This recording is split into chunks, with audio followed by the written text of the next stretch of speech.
Bienvenue dans ce nouvel épisode de l'Éveil intérieur par Patrick Sardet. Aujourd'hui, je reçois une amie qui s'appelle Emma Sampil, que je connais depuis plusieurs années. Et je voulais absolument que Emma soit présente dans mes podcasts de l'Éveil intérieur, parce que c'est quelqu'un d'important pour moi, avec qui j'ai beaucoup avancé dans la vie. Et donc, Emma, je vais te demander tout simplement de te présenter. Bonjour, moi je suis en effet Emma Sampil. Je suis née à Saint-Germain-en-Laye dans les Yvelines. Je suis peintre, artiste peintre. Je suis cotée à Drouot depuis 2012. Oui. Donc ça fait 11 ans. Oui. On peut parler aussi de ton parcours dès le départ, parce que est-ce que tu as toujours peint ? Alors pas du tout. Mon départ dans la peinture est assez étonnant. J'habite à Istres parce que je suis mariée avec un footballeur qui déménage, comme on sait, dans les clubs tous les ans ou tous les 2 ans. Et dans le sud, c'était un petit peu compliqué pour travailler, puisqu'à l'époque, je travaillais pour des journaux. Je couvrais le football. Je travaillais pour divers journaux. Et là-bas, j'ai pas travaillé. Donc, je m'ennuyais un petit peu, malgré que j'ai quand même 4 enfants, 4 garçons. Oui. Et j'ai eu envie de m'intéresser à quelque chose. J'ai choisi la peinture, je ne sais encore pas vraiment pourquoi. En tout cas, c'est ce qui m'a attirée. J'ai commencé un petit peu par l'huile, la peinture à l'huile. Mais surtout, ce qui est très étonnant, lorsque je suis allée chercher tout ce qu'il fallait pour peindre la toile, la peinture, etc., j'ai choisi l'huile instinctivement et surtout le couteau. D'accord. Et ça, c'est très étonnant parce que n'importe quel peintre, je pense, qui commence, va prendre des pinceaux. Mais je ne me souviens pas pourquoi vraiment je suis allée sur le couteau. Mais par contre, c'est vraiment un instrument qui me convient complètement. Je peins quasiment qu'avec ça. Et je suis relativement à l'aise avec cet instrument. Donc, j'ai commencé à peindre pour moi-même, pour m'amuser, pour trouver un peu un passe-temps. Et puis, tout le monde me disait que c'était sympa, mais enfin, ce qui est sympa, c'est les amis, les copains, la famille, voilà, la baby-sitter. Finalement, mon mari, après plusieurs clubs, signe après Amiens, Beauvais, à Angers.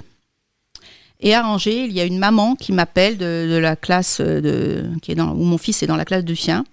Et elle me dit, est-ce que vous voulez être parent d'élève ? Je lui dis, non, je ne veux pas être parent d'élève, j'ai déjà assez à faire, 4 fils, 4 footballeurs, bref.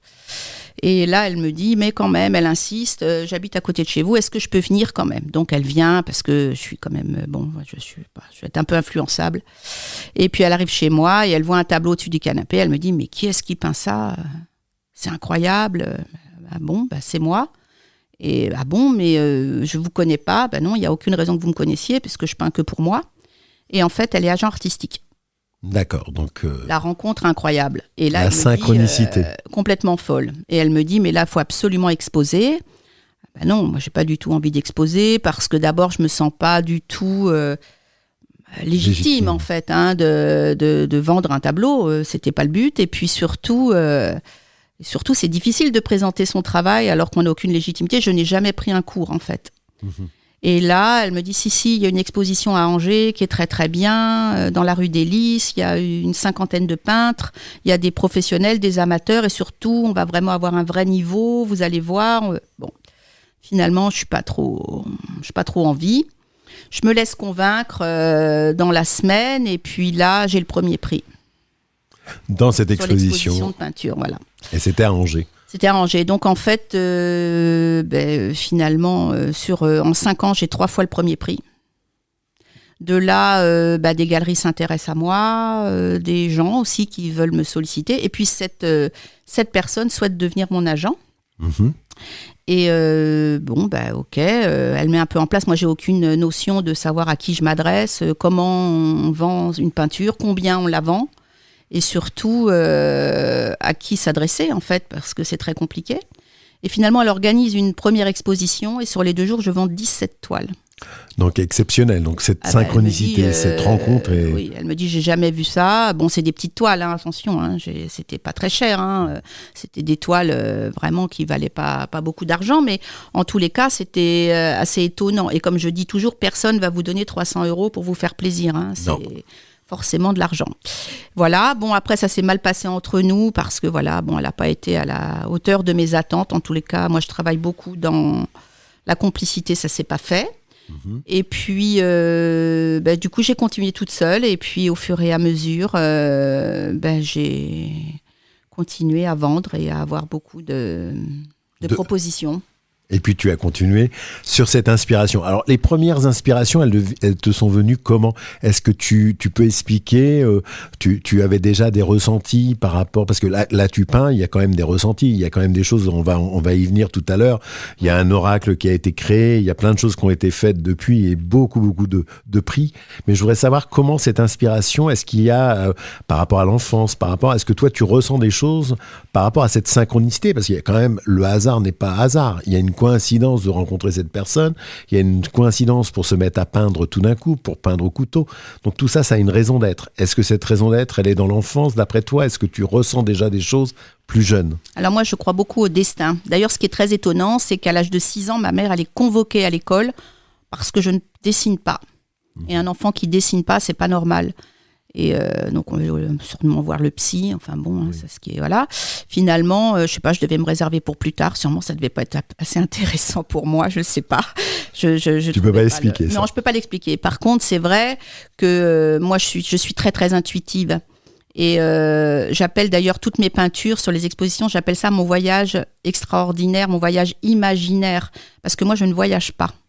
C'est-à-dire que j'ai peint l'Afrique, j'ai peint l'Asie, j'ai peint des Fantasias, j'ai peint New York, et je suis jamais allée nulle part. Moi, mon triangle, il est assez fermé, c'est genre le Touquet, la Baule, Paris, voilà, parce que je déteste l'avion. D'accord, ok, ça je ne savais pas. Hein. Voilà. Donc je découvre des choses quand même encore. Et donc oui, tu ne dessinais pas, et pourtant tu te sens quand même déjà, parce qu'on en a discuté, tu avais déjà des inspirations, même personnelles, un peu de médiumnité, il y a des choses quand même que tu ressens. Tes ressentis étaient portés par quoi dès l'enfance ? Alors en fait, je suis même complètement médium, hein. Depuis on l'a appris, on l'a su très vite, petite, parce qu'en fait, moi je dors 4 heures par nuit depuis ma naissance. Depuis, ça je savais. Aussi longtemps que je me souvienne, mais enfin de ce que dit ma mère. Hein, à 4 ans, je dormais en tailleur sur le canapé.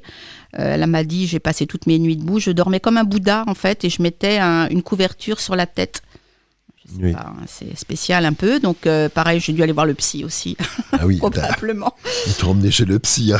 Probablement. Alors qu'en fait non, moi je me sentais très bien. Bon, on est quand même une famille de médiums. Hein. Mes tantes, mes grandes tantes, c'est vraiment, c'est pas chez nous, c'est pas étonnant.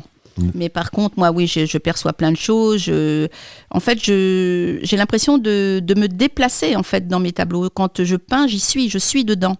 Je vis avec le personnage. Et d'ailleurs, ce qui est très étonnant, puisque en effet, on va arriver sur les Maasai, qui a été vraiment pour moi une synchronicité incroyable, avec des rencontres incroyables, avec des peuples, un peuple qui est quand même extraordinaire et qui me touche énormément alors que je ne les ai jamais rencontrés, enfin je n'y étais jamais allée, mais j'ai eu la chance qu'ils viennent jusqu'à moi, puisque aujourd'hui j'essaye de faire ce que je peux un peu pour eux, donner tous les ans des tableaux en tombola. D'ailleurs là, ça va encore se faire cette année avec mon amie Karine qui a épousé un Maasai. D'accord. Et qui est là-bas au Kenya et qui s'occupe beaucoup des Maasai, qui fait des écoles, avec Modankawa d'ailleurs, qui l'aide beaucoup dans son projet. Et c'est celle qui a écrit Kilomètre Zéro. Oui, c'est quelqu'un que je connais, donc voilà, avec Maud. Et Maud et Karine sont très amies. Et, voilà. Et tout ça s'est enchaîné, mais vraiment par des rencontres incroyables, quoi. Et la rencontre avec les Maasai, qui a été quand même un peu ma signature. C'est pour ça que Drouot m'a coté. Ils m'ont appelé en me disant, écoutez, vos Maasai, on les a jamais vus, ils sont incroyables. Et on sait que quand on les voit, c'est vous, en fait. Il n'y en a pas eu d'autres faits comme ça. Alors, on va revenir à l'oracle Maasai, au Maasai et au tableau Maasai, mais je voudrais revenir un peu avec ce lien que tu fais entre la médiumnité et ta peinture. Parce qu'on va y revenir, parce que tu dis, donc étant enfant, tu avais des ressentis, des dons, etc.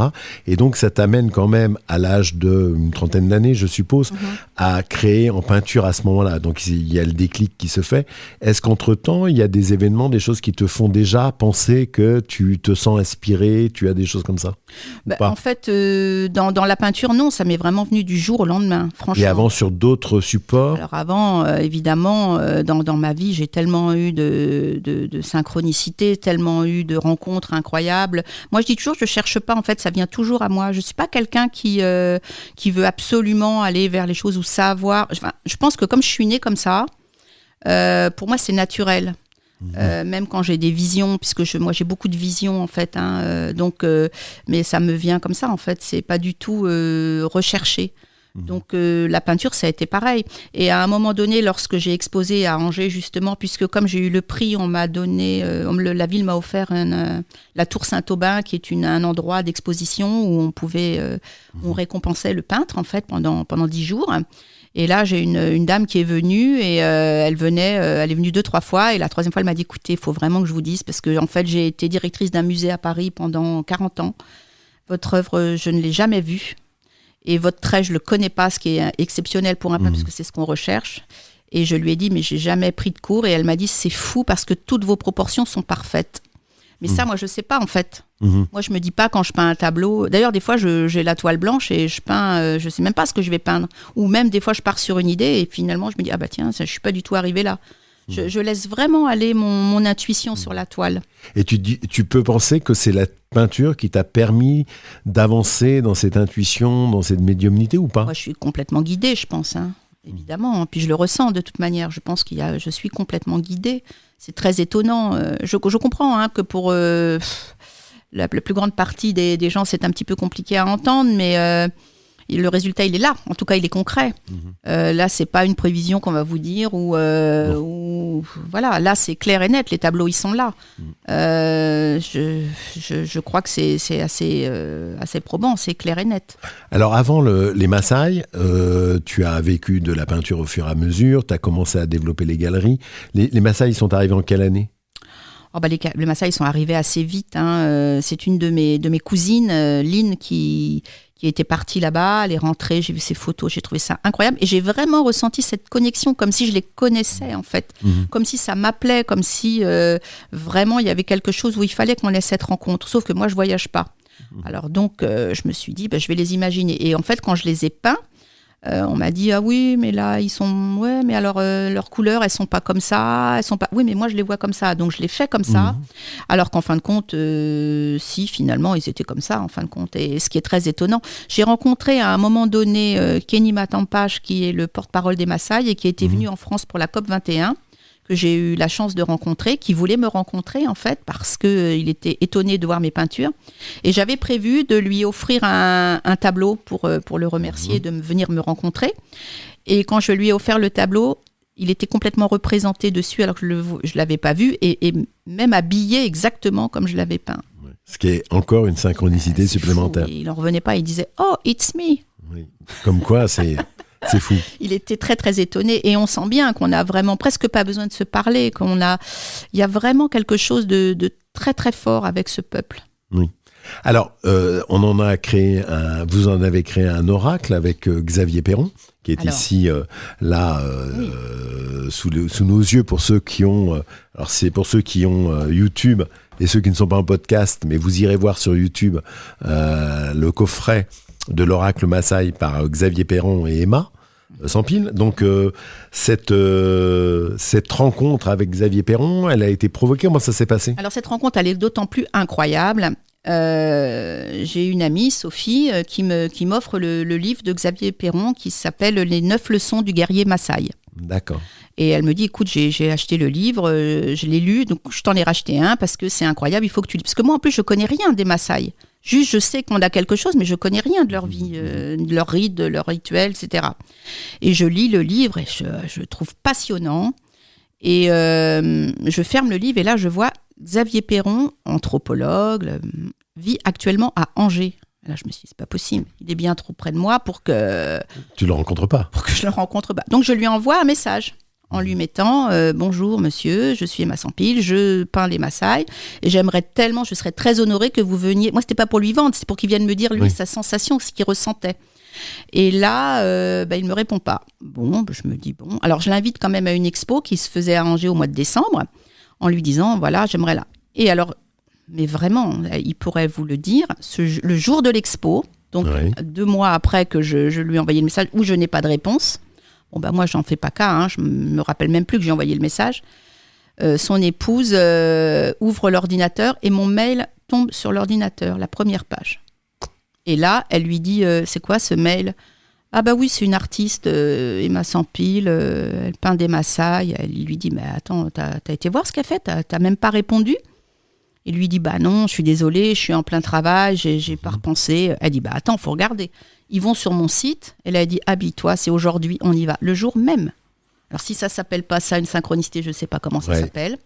Donc du coup, il vient à l'expo, le jour même, et là, il est en béatitude, j'ai envie de dire, devant mes tableaux, et je crois que le mot n'est pas trop fort, il le dit assez souvent, où là, il me dit, c'est incroyable, là, j'y suis, moi, j'ai vécu là-bas, et c'est il est principalement, l'un Xavier, des porte-parole. Oui, l'un des porte-parole, mais il a étudié les Maasai, il a vécu là-bas, enfin, c'est incroyable, et il en a les larmes aux yeux, il me dit, c'est fou, et ce qui est fou, c'est qu'il m'explique mes tableaux. C'est-à-dire que tous les arbres que je fais, où il y a les grands arbres, où les Maasai sont dessous, moi je fais beaucoup tomber je ressens comme une poudre d'or qui tombe des arbres, je les mets tout le temps dessous, moi c'est parce que je trouve ça beau, puis je sais pas, je ressens comme ça en fait. Et lui il me explique que tous les soirs les Maasai se mettent sous les arbres pour récolter vraiment l'énergie de la journée, et c'est fou. Et tout ce que j'ai peint, il me l'explique. Donc là, toi-même, mais merci la vie, quoi. Merci l'univers, merci Xavier. Et du coup, on est fascinés de l'un par l'autre de notre travail, en fait. Et donc, vous commencez à vous fréquenter ou vous rencontrer. Oui, on se rencontre plusieurs fois. Et vous avez l'idée, qui a l'idée de l'oracle Alors, en fait, moi, j'avais très envie de faire un oracle. En tous les cas, pas quelque chose de divinatoire. Mais plutôt parce que je pense qu'il y en a beaucoup, et puis parce que tout le monde ne sait pas les interpréter. Je trouve que c'est un peu du tout et du n'importe quoi. Là, c'était plus quelque chose dans l'énergie des Maasai. C'est-à-dire qu'on avait envie... Les Maasai parlent beaucoup en proverbes. Et donc, on avait envie de mettre à l'honneur leur langue. D'ailleurs sur l'oracle, il y a la langue Ma. D'accord. Et qui est en dessous en français, bien entendu. Et on avait vraiment envie de leur rendre grâce en fait à ce peuple qui nous font vivre tous les deux en fait, parce que moi franchement les Maasai c'est le plus grand nombre de tableaux qui ont été appréciés chez moi, et lui il vit de ça avec ses bouquins, parce que Xavier il a fait beaucoup de livres, il n'en a pas fait qu'un, et en fait on a commencé à travailler là-dessus, on a rencontré Très Daniel, d'accord, l'éditeur, et qui a trouvé notre projet super. On trouvait mes tableaux très bien, et on a dit ok, on part là-dessus. Donc on a travaillé presque 2 ans dessus, parce que bon, c'est très long. Il a commencé, Xavier, à faire les textes. Moi j'ai adapté les œuvres, les tableaux. Chaque carte en fait est un tableau. Voilà. Et donc il y en a, je sais plus, on va compter 52. Oui. Il y a 52 tableaux, 52 textes, 52. Oui. Et là le hasard, mais je vous jure que c'est vrai, hein. Je vais pas l'inventer. Ah oui. On a le tableau ici qui est présent, et moi j'ouvre l'oracle à l'instant, le petit livret qui va avec, et je tombe sur le 33. Le 33, c'est mais vraiment le hasard, qui est derrière nous, que l'on peut voir si vous avez la chaîne YouTube. Pour ceux qui sont en podcast, je vous invite à regarder la vidéo. Vous allez voir ce tableau que l'on a mis derrière moi, et que je vais aller récupérer. Et donc, il est en rapport, c'est le numéro 33, un fond jaune, avec, ils sont combien là ? 1, 2, 3, 4, 8, 9. Toujours 9, puisque les Maasai sont toujours par 9 en fait. C'est le chiffre sacré chez les Maasai, le 9. Ah ça, je ne savais pas. Oui. Donc les 9 Maasai, ici sur ce tableau numéro 33, que j'ai acheté, en fait. Bien. Le premier. Oui. Et là, j'en ai 2 autres derrière que vous pourrez apercevoir, qui sont là plus des Maasai individuels. Alors d'ailleurs, sur ce tableau, en fait, le message, c'était ne jamais désespérer. Hein. Bon. Parce que Enkai ne se soucie pas du temps. Il n'est jamais trop tard, et tout est possible. Donc tu vois, ça te convenait bien, puisque tu l'as acheté en 2018. Oui. Et tu vois, le chemin, il s'est fait différemment. Et sur ce tableau, enfin sur cette carte, en fait, cela disait que on pouvait demander de l'aide. Il fallait être conscient qu'on ne pouvait pas toujours arriver à tout faire tout seul. Voilà. Et les Maasai sont souvent comme ça, ils sont toujours par paire d'ailleurs, ou bien à plusieurs, parce qu'en effet on a toujours besoin des autres pour avancer. Et tu vois, c'était intéressant parce que et la phrase donc une aide n'arrive jamais trop tard, c'était la carte Maasai. Moi, je vais pas vous le lire en Maasai parce que je sais pas le lire, mais on disait que l'échec n'est pas possible si on croit en la réussite et surtout si ce que l'on ressent est profond et sincère. Et moi, c'est vraiment ce que je pense, c'est-à-dire que on sait pas où on va arriver, mais il faut toujours tout faire sincèrement. Tout à fait. Et c'est marrant parce que ça me concerne, ce message. Oui, Parce qu'il faut savoir que moi, j'ai eu 2 vies. Une vie professionnelle tout à fait classique en entreprise pendant, on va dire, une trentaine d'années. Et depuis l'âge de 50 ans, c'est-à-dire une dizaine d'années, je me suis plongé un peu dans le milieu des cartes, du tarot, même si et la numérologie. Mais c'était quelque chose que je faisais auparavant. Je le faisais à titre individuel, personnel, comme tu dis, avec les amis, etc. Et là où j'ai osé, c'était il y a une dizaine d'années, en 2014-2015, où j'ai osé le faire. Et donc le message, il va bien, parce que c'est jamais trop tard. Non, et puis surtout, on te dit dans le message, n'oublie jamais qu'il fait toujours plus sombre avant l'aurore. Voilà, ça c'est le message du Maasai, parce que le Maasai parle beaucoup vraiment en proverbes, et eux, moi j'aime vraiment leur façon de penser, parce que ce sont des gens qui sont extrêmement positifs. Et dans la période de vie où parfois on peut se sentir moins bien, en effet, il fait plus sombre avant l'aurore. Oui, tout à fait. J'adore cette... voilà, en tout cas, la carte devait bien te correspondre, probablement. Alors, cette carte 33, on la retrouve sur le livret, bien sûr, puisqu'il y a 52 cartes qui, d'abord, le dos, on peut en parler, parce que le dos est magnifique, il est d'un rouge, bah oui, moi j'appelle le rouge feu. Ouais, moi j'appelle le rouge Maasai, mais... Voilà, bon, moi je trouve très, et la lance que j'ai dessinée, ouais, parce que j'ai peint la lance, pareil. Au milieu, qui va très très bien avec le jeu, hein, c'est formidable. Et donc, on a tous les tableaux représentés avec un petit texte en français et un texte en la langue ma. Oui, voilà. Et là, par exemple, je prends la numéro 49, qui est « Nul n'en a jamais fini, seule la montagne a terminé de croître ». Voilà. Et donc, on a tous les Maasai qui sont représentés, mais là, en rouge. Et puis, chaque couleur des cartes ont une signification. Le bleu, c'est la couleur de l'unité. D'accord. Donc, le jaune, c'est la difficulté. Donc, d'où comment on peut t'aider dans la difficulté. Mais c'est pareil, c'est positif. C'est dans la difficulté, mais qu'est-ce qu'on peut faire pour s'en sortir ? C'est pas, t'es dans la difficulté, reste-y. Voilà, te plains-toi. Le vert, c'est la joie, la couleur de la joie. Et le rouge, c'est la couleur de l'initiation. D'accord. Donc, il y a 4 couleurs qui entourent les cartes. Tout à fait. Et par groupe d'une dizaine de cartes à chaque fois. Exactement. Et donc, ça amène donc ce magnifique jeu que je vous invite à découvrir. Il est disponible un peu partout, hein, la Fnac. Les Fnac, Amazon et les librairies spécialisées. Moi, je suis pour les librairies spécialisées, mais on peut le commander probablement. Très Daniel, c'est une grande maison d'édition, donc voilà. Et ça, c'est un très beau cadeau. Exactement, voilà. 25 donc, €, moi je dis souvent. J'ai rien contre les fleuristes, hein, mais souvent les fleurs, c'est 40 € le bouquet. C'est vrai. Vous arrivez chez quelqu'un, là, vous avez... Et puis il reste. Oui. Puis il est beau. Et puis vous avez le texte avec, qui va avec, etc.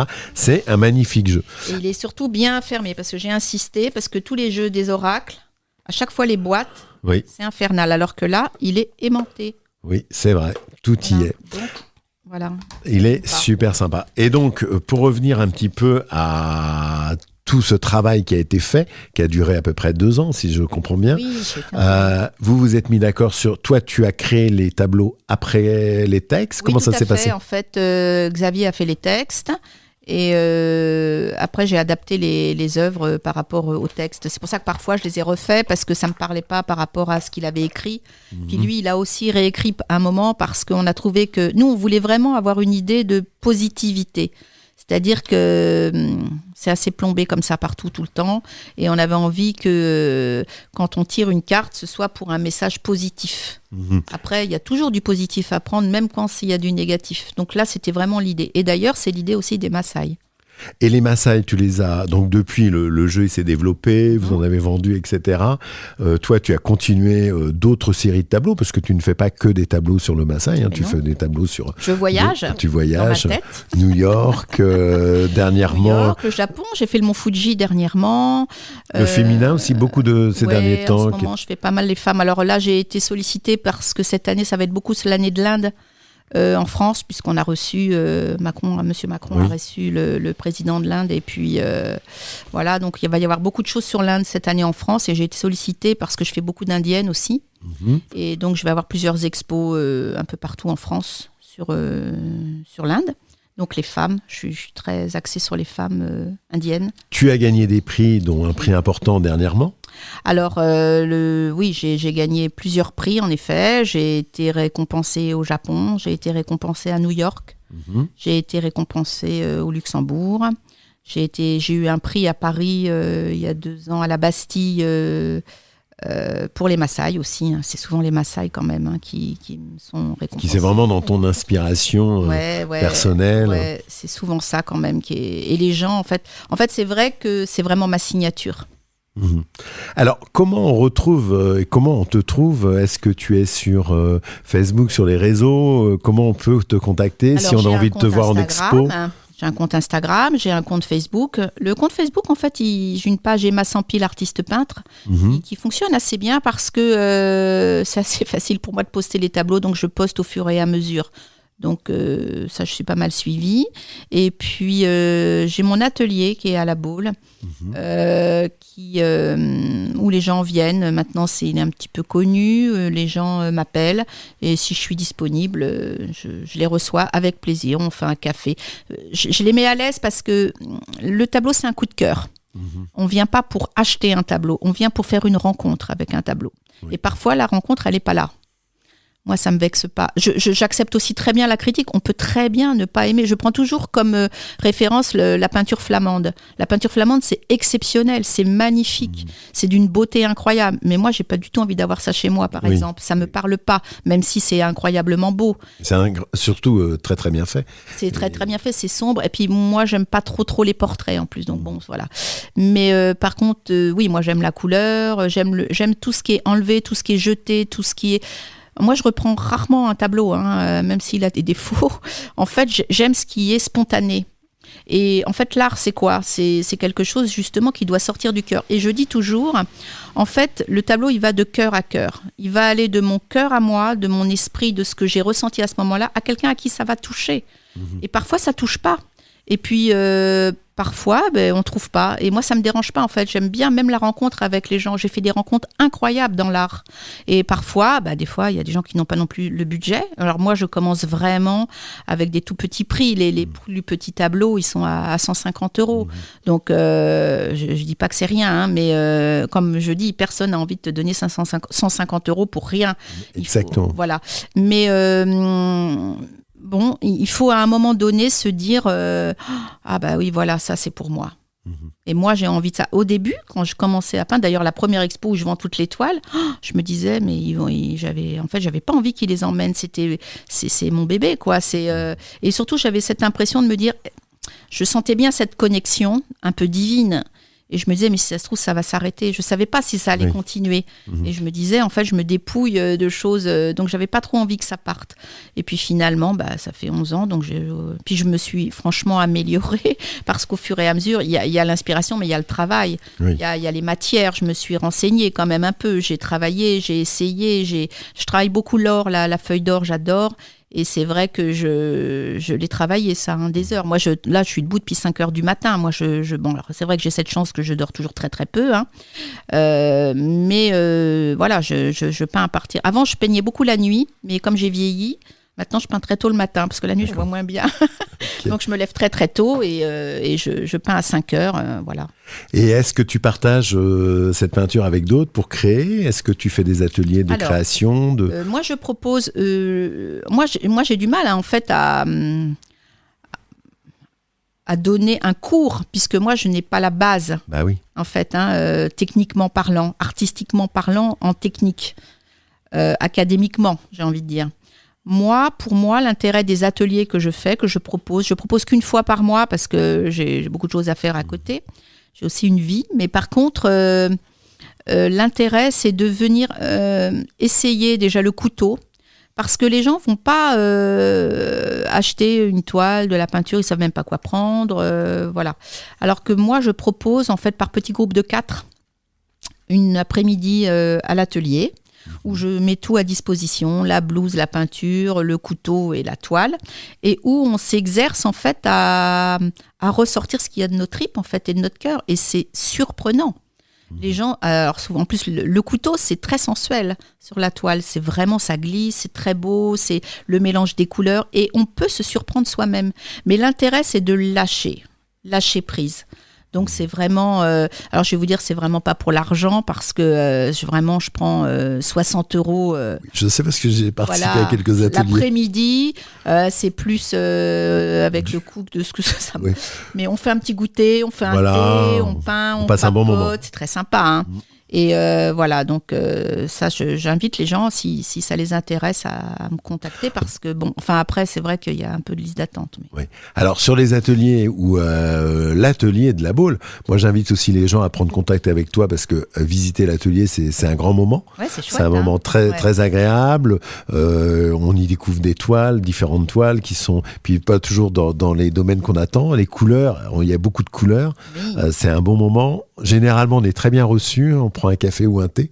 Donc, c'est toujours très agréable. Donc, si les gens passent par la Baule, je les invite à te contacter via ta page Instagram, Facebook, etc. Moi, j'aime les gens. Alors, même les rencontres, elles sont pas toujours... ce qui est assez étonnant, en fait, c'est qu'au départ...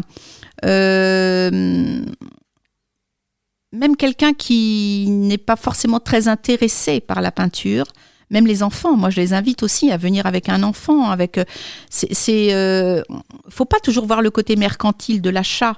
Venez voir déjà. Je trouve, même sur les expositions, les gens, oui, les vernissages, c'est toujours un peu pompeux. Pas du tout. Moi, j'aime les vernissages où on se rencontre, où on discute, et voilà, c'est ça qui est intéressant. Alors, j'ai assisté à plusieurs vernissages avec toi. C'est vrai que c'est toujours un moment on va dire, de convivialité. En fait, c'est un peu différent des autres expos. Est-ce qu'il y a des expos de prévus ou des...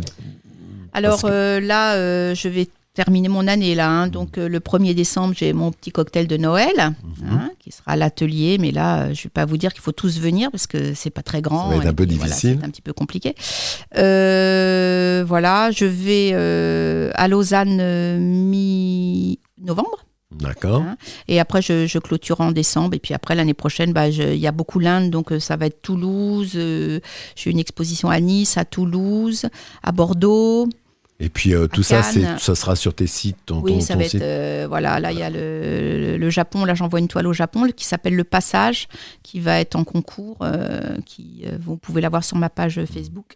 Alors, je vous invite à vous faire inviter aussi à des expos, quand il y en a à la Baule par exemple, c'est toujours la possibilité, mais vous pouvez laisser vos coordonnées à Emma sur Insta ou sur Facebook par exemple, ou la contacter par téléphone après directement. Donc tout est possible. Je crois qu'on a un peu fait le tour de toute la discussion au sujet des Maasai, de ce moment très sympathique qu'on a passé ensemble. Je te souhaite, on va souhaiter à nos auditeurs une bonne fin de journée. En tout cas, je te remercie beaucoup pour cet échange que j'ai trouvé très, très enrichissant sur la capacité d'avancer grâce à la peinture, la médiumnité et puis les Maasai, parce qu'on va quand même leur rendre hommage. Mais oui, bien sûr, et puis il ne faut pas hésiter à me contacter. J'ai eu une personne qui m'a contacté par LinkedIn parce que son fils était très doué en dessin et je connais pas du tout cette personne et il m'a dit est-ce que vous pourriez juste m'aiguiller, quelle école il peut faire, etc. Donc je lui ai dit que moi j'avais pas vraiment fait d'école, mais voilà. Et puis parce que j'ai illustré aussi un livre gratuitement bien sûr pour une personne que j'ai rencontrée qui a une sclérose en plaques et qui avait fait un bouquin dessus, donc j'ai fait l'illustration et je l'ai mis en contact avec ce jeune garçon qui a 16 ans. Arthur Drault, donc je vous conseille aussi d'aller le voir, Arthur Brandalise sur son nom, parce que je le parraine maintenant, mais par l'intermédiaire de ce papa qui m'a appelé, un peu, pas désespéré, mais en disant, on ne sait pas trop comment s'adresser. D'accord. Aujourd'hui, il fait une école, et c'est un petit génie, hein. Il a déjà été récompensé et voilà, et tout ça simplement par une question, faut oser aussi demander ou, alors je pense pas que je peux renseigner la terre entière, hein, mais parfois faut pas hésiter à il faut rester dans l'humain. Oui. En fait. Et donc le contact avec toi est très facile. Moi, vous m'appelez ou vous me laissez un message si je peux. Franchement, d'abord je participe à beaucoup de causes dès que je peux.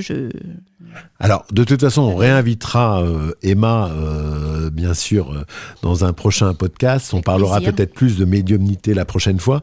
Donc, il y aura un deuxième, je pense, podcast sur ce sujet dans quelques temps, sur la saison 2, parce qu'on est en saison 1, là, pour l'instant.